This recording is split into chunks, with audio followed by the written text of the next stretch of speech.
Balansirovочный станокni kalibrovka etishni ko'rsataman. Shunday avtomaster. AU 58 5280 ni balansirovka etish. Diska 13lik.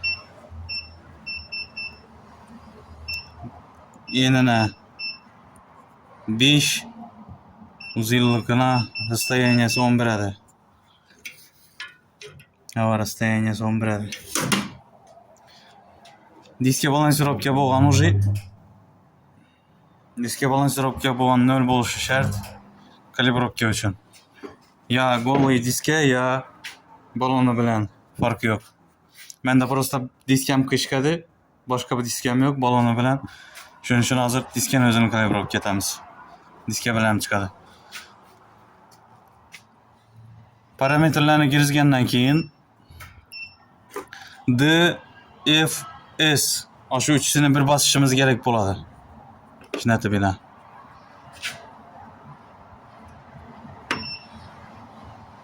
Bosgandan keyin yana bo'shib turib kalibrovka chiqadi. Kal kalibrovka degan. Aylantirib beramiz endi.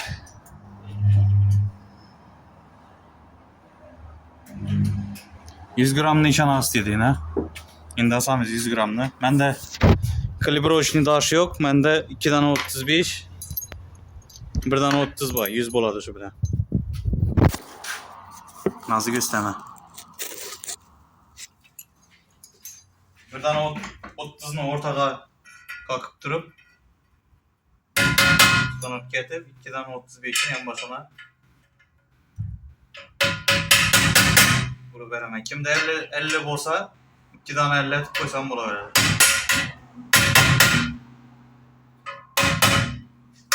$100 gram asış gerek. Bu maksat. 100 gram astık. Şimdi düşüremizden startını basamız. Oynanadı. Yan taraf niyadda kaldırdı. Şimdi yan taraf. Bir tarafımızdan bu gruzunu araya ötüremiz.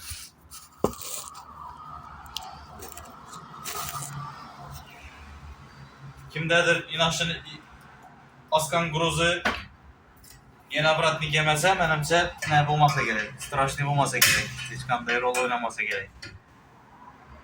Lekin aylantirib vermesi gerek havadan başka. Nagina o çiş falanız. Bırakınca забьем 30.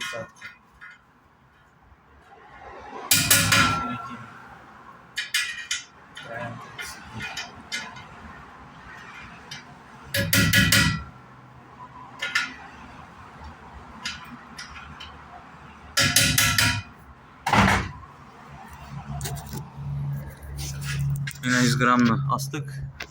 Şuramız yine start.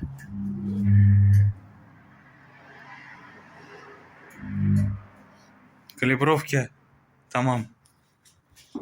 Tekshirish uchun gruzani olib turib, qolayan gruzimizdan birisini ibinlatib turib, ishora qoqib tekshirsak bo'ladi.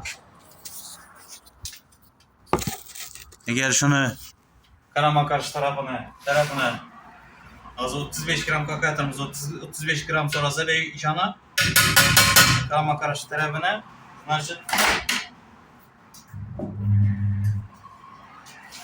yaxshi o'lchab turgani.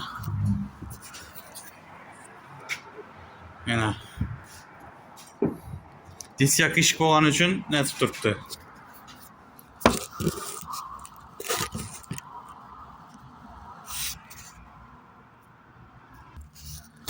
Mana 30 gram. Bunda yakka askan gruzumuz. Şunu doğrusuna so'rab turibdi. Значит, kalibrovka удачный o'xshadi.